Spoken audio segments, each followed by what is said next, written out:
Hello! So today I want to talk to you about the game 13 Moons that I was lucky enough to be sent a prototype set of.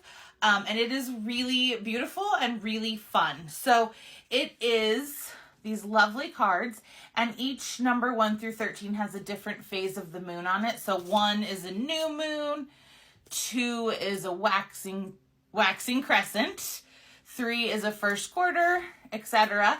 And then as you get up into the cards above 8, the color changes, and these are some of the more rare or kind of special moon events. You can have a solar eclipse, you can have a lunar eclipse, you can have a super moon, and the artwork on these cards is just stunning. And on the actual deck, it comes in a beautiful box as well.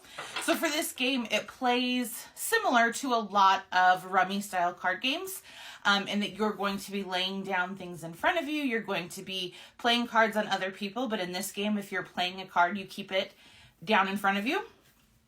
And whatever phase the moon is currently in is going to have special scoring abilities in your game. So when you're playing this game, you want to check and see, like, oh, what is the moon doing right now?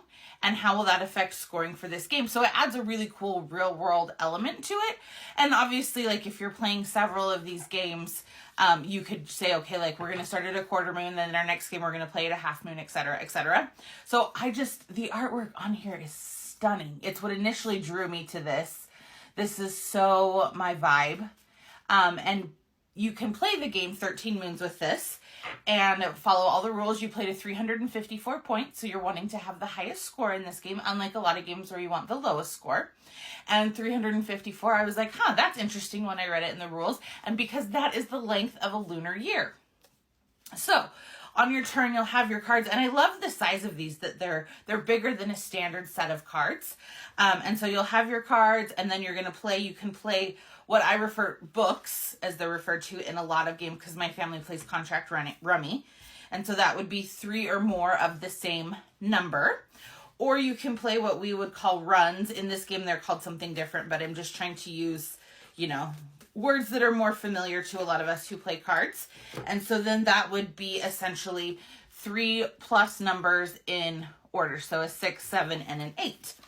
And at the end of the game, whoever plays out first, they're going to get to score the points in front of them, and they're even going to get to collect the other player's hands and potentially gain points from that. So if you can't go out, you don't want to get caught with a big hand.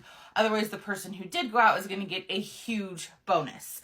So super fun. The goal is once you get numbers 1 through 8 in front of you, then you want to go out, because then you get to score the most. So this is, like I said, it's gorgeous. I love the artwork, and it has the really fun game 13 Moons attached to it, but also it has all of the same, there's even wilds in here, 2 of those. So it has everything a standard deck of cards has. So anything you would play with a standard deck of cards, you can play with this. And the artwork is stunning. And again, this is only the prototype deck. I've looked at the actual deck on the Kickstarter, and it is amazing. You can even get a wooden box to keep this in if you want more than just the regular box that cards come in. So check out the Kickstarter 13 Moons, and let me know, what's your favorite card game? Like, did your family grow up playing cards like mine did? Ours is contract rummy. It's similar to Phase 10, but a lot better. So let me know what you think of this. Let me know your favorite card game. Give me a like and a follow, and I'll keep bringing you more board game content. Thanks. Bye.